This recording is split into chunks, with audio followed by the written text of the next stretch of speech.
Nabi Muhammad terus dia Rasulullah, kan tidak juga. Jadi nggak usah lah diberi nama. Dan Islam itu nggak berdiri sendiri yo. Kalau mau lihat di Al-Quran itu juga mengadopsi Injil, Taurat. Malah ada pemahaman itu pakaian ihram itu juga budaya Hindu. Cuma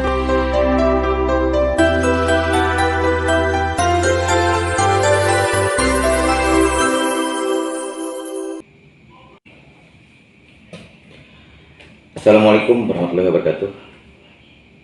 Salam hormat untuk saudara-saudaraku seluruh rakyat Indonesia dimanapun berada, yang nanti mungkin menjadi pendengar atau penonton video ini. Video ini tidak bermaksud untuk merendahkan, untuk menghina, apalagi membenci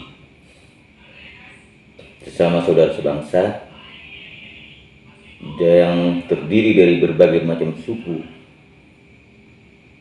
dan agama dalam bingkai kesatuan Republik Indonesia. Video ini hanya sebagai reaksi saya atas video yang viral di channel YouTube, khususnya di channel YouTube Ayyib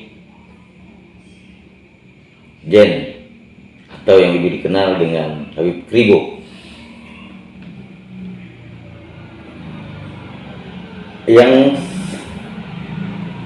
collab dengan salah satu YouTuber perempuan yang mengaku dari Bali dan beragama Hindu, yang membahas tentang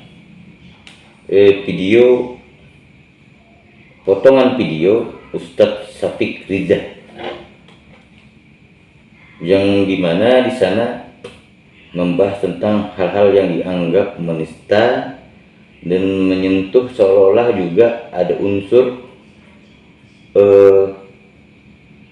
membentur-benturkan antar umat beragama di Indonesia. Saudaraku Ayyib Jen atau Habib Kribo lah biar lebih mudah, karena ini yang viral ya nama beliau. Saya hormat kepada Anda dalam artian ketika Anda sebagai Juriatul Rasul,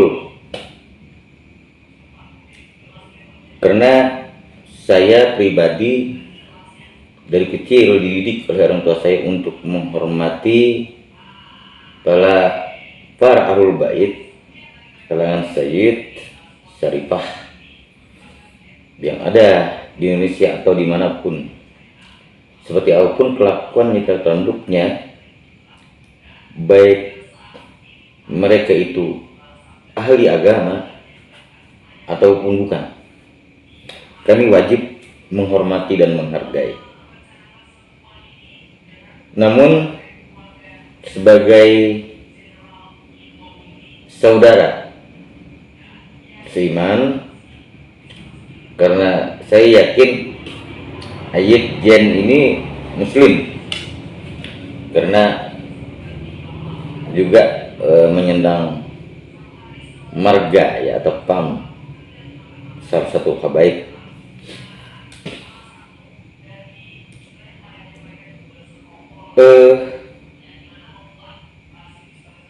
Saya ingin hanya kita ini menjadi objektif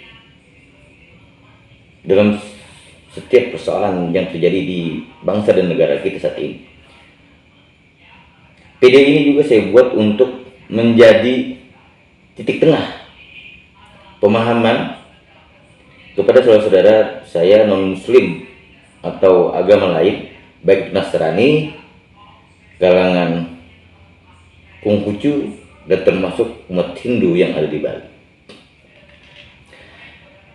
Saya mencermati video yang disampaikan oleh Ustadz Syafiq tersebut. Saya mengambil intisari dari perspektif tengah, dalam artian tidak menjadi provokator. Namun apa yang terjadi oleh Ustadz Syafiq ini, dia berbicara pada perspektif agama Islam, ajaran agama Islam yang memang secara bahasa ada hal-hal yang memang dari segi penafsiran bahasa tersebut tidak dikenal dalam Islam. Ini yang disampaikan oleh beliau bukan untuk menyerang salah satu kelompok tertentu atau kelompok agama tertentu. Justru adanya collab Anda berdua dengan salah satu YouTuber yang mengaku dari Bali tersebut justru menjadi provokator menurut saya. Apalagi saudari YouTuber yang dari Bali ini, menurut saya ini terlalu jauh melompat pagar. Mohon maaf sekali, saya membuat video ini ingin kita sama-sama dewasa berpikir, dalam artian menjadi bijak. Kalau kita berbicara selama ini berbicara pada konteks NKRI, kelompok Anda mengaku bahwa Anda paling Pancasilais, paling NKRI, paling toleran. Namun anehnya, ketika daripada kelompok-kelompok yang dianggap bukan dari bagian Anda dan saudara Anda anggap mereka lawan yang memang harus dijatuhkan. Ketika Anda berdua berbicara pada konteks bingkai NKRI, harusnya Anda melakukan hal yang bisa mendinginkan suasana. Namun aneh, justru Anda menjadi provokator. Apa yang Anda sampaikan sangat memprovokasi. Ada beberapa hal yang saya catat di sini. Ketika saya mencermati konteks video Anda, potongan video yang disampaikan oleh YouTuber perempuan ini, saya ingin luruskan kepada Anda. Apa yang disampaikan Ustadz Syafiq tersebut adalah dari konteks bahasa yang memang secara Islam itu menjadi salah makna atau salah arti.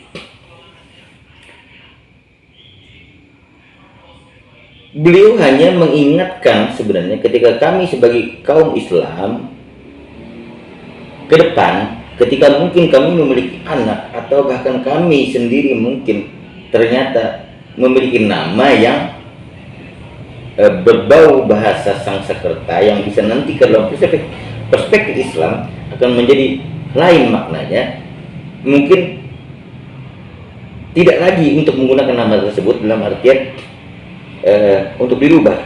Memang nama tersebut tidak mencerminkan seorang ini bertakwa atau bertawaduh dengan Allah, tidak.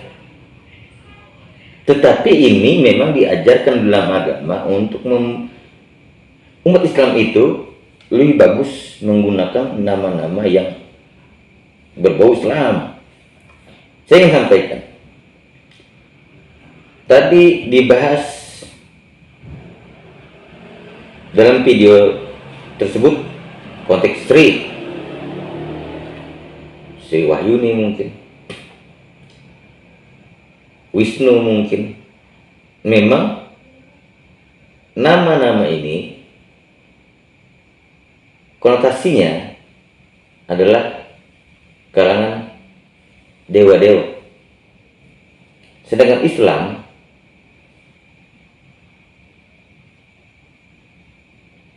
meyakini Tuhan itu Allah. Nah, konteks nama yang memang secara akar budaya di Indonesia ini dari awalnya memang sebelum masuknya Islam dan agama-agama lain, Hindu lebih dulu ada di Indonesia, dan itu dipengaruhi oleh bahasa Sanskerta yang memang secara makna nanti akhirnya dalam Islam itu menjadi kontradiktif. Dalam artian bukan juga bertentangan, tapi kontradiktif karena salah makna, salah arti. Jadi saya ingin luruskan, ada hal-hal yang dalam Islam itu ketika dikompar ke bahasa lain akan berbeda makna. Perlu saya luruskan, Islam itu bukan Arab.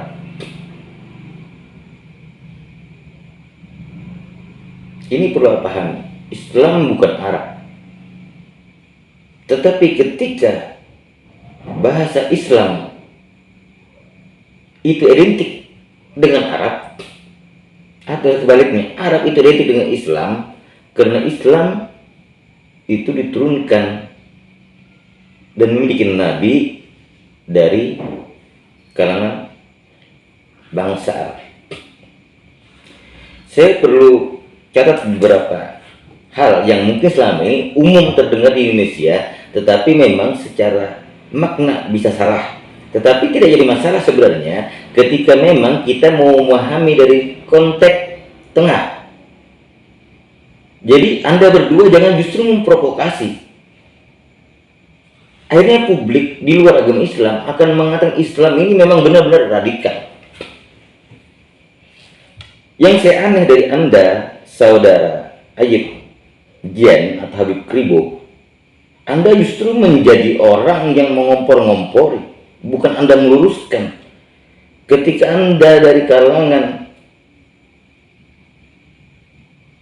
Juriatul Rasul, harusnya Anda pada posisi ini untuk meluruskan pandangan dan perspektif yang berbeda dari penganut agama lain, bukan menjadi kompor soal pro ke mereka. Dan Anda mengatakan Islam ini memang sangat radikal dan agamanya jahat. Saya perlu sampaikan kepada Anda, saudari YouTuber dari Bali, Islam itu agama rahmatan lil alamin. Artinya agama yang turun ke bumi ini untuk membawa rahmat untuk semesta alam, tidak memandang bangsa, golongan, termasuk agama.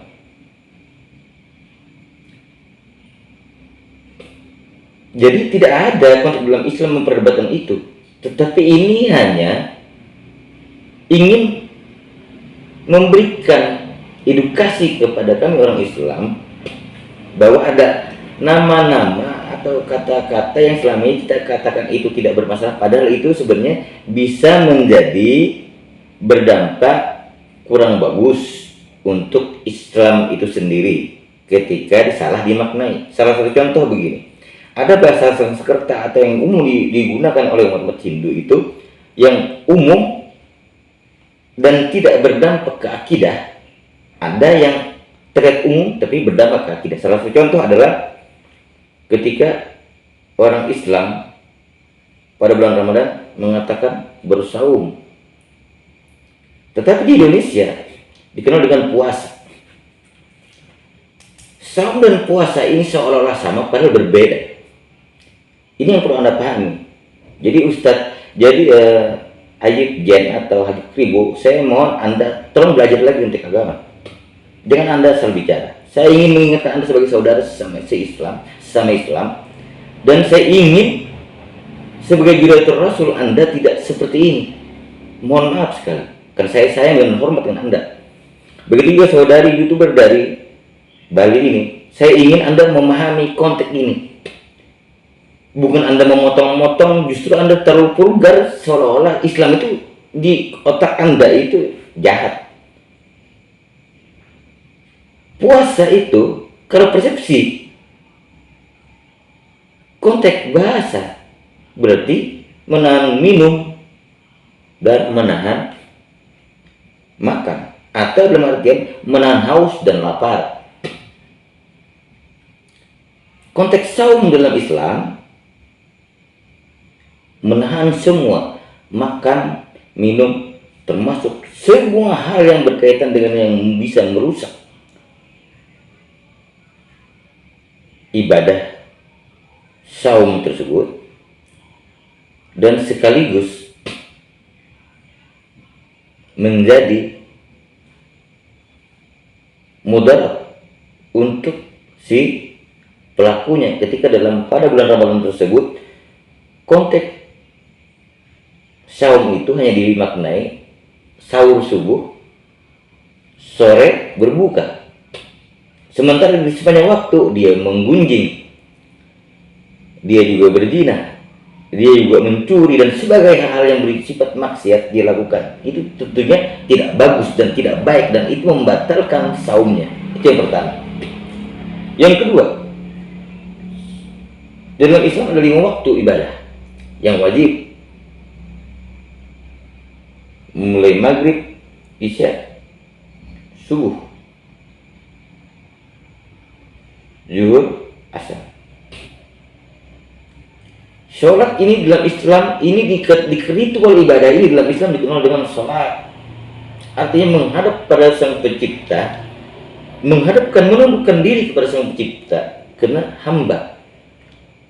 Tetapi di Indonesia dikenal sebagai sembahyang. Kata sembahyang ini seolah-olah orang Islam menyembah dewa, karena yang itu adalah dewa. Hal-hal seperti inilah yang sebenarnya diingatkan oleh Ustadz Rija ini ketika maknanya bisa salah dan itu bisa berdampak fatal bagi umat Islam. Berarti Ustadz Syafiq ini memang mungkin terlalu vulgar menyampaikan. Saya juga kurang setuju ketika mungkin menyampaikan pada ganti saja nama dan sebagainya. Saya juga kurang setuju. Tetapi inti dari apa yang beliau sampaikan adalah untuk memberikan edukasi terhadap umat Islam agar tidak salah dalam memahami sebuah kalimat nama yang dianggap biasa tetapi bisa berdampak luar biasa. Tetapi ada bahasa-bahasa yang mungkin tidak bertentangan dengan konteks Islam. Salah satu contoh saja ketika ada nama orang, saya punya anak namanya Sakti. Sakti itu juga dari bahasa Sanskerta, artinya kuat dan sebagainya. Tetapi tidak bersentuhan dengan konteks ketuhanan. Tidak dipermasalahkan. Ada yang namanya juga konteks ketika kita bicara laut, kita kenal dengan samudera. Ini juga tidak jadi masalah. Hal-hal yang berkaitan dengan bersentuhan nanti akhirnya ke akidah itu yang menjadi poin apa yang disampaikan Ustaz Syafiq ini. Walaupun mungkin apa yang beliau sampaikan ini memang dari pemaparannya kurang pas, akhirnya bisa menimbulkan persepsi yang lain dari kalangan saudara-saudara di luar agama Islam. Namun saya ingin juga menyampaikan kepada Aib Jan atau Wikri, Anda mengatakan bahwa di dalam Islam atau dari Muhammad itu melegalkan kitab-kitab lain, Taurat, Zabur atau Mazmur dan Injil. Dari mana persepsi pandangan Anda melegalkan? Anda orang Islam, saya orang Islam. Kita orang Islam memiliki rukun iman, salah satu iman kepada kitab-kitab Allah, Taurat, Zabur, Injil itu memang kitab orang Islam. Jadi bukan dilegalkan. Itu memang kitab orang Islam yang wajib diyakini. Walaupun pada persepsi agama lain dan persepsi agama kita, kitab-kitab tersebut sudah ada hal-hal yang mungkin tidak tepat lagi atau tidak lagi sempurna 100% dari isinya. Ini hanya perbedaan dari konteks sudut pandang. Kita meyakini bahwa ini tidak lagi asli, tapi mereka mengatakan ini asli. Ini kan konteks perbedaan sudut pandang. Lalu Anda mengatakan ada kalimat macam begini, Al-Quran saja mengadopsi dari kitab-kitab lain. Dari mana logika Anda berpikir Al-Quran itu mengadopsi? Anda menghina Allah, Tuhan semesta alam, yang Anda sendiri mengaku sebagai orang Islam, tapi Anda katakan Allah itu tidak maha. Kenapa saya katakan demikian? Karena Anda mengatakan Al-Quran itu mencipta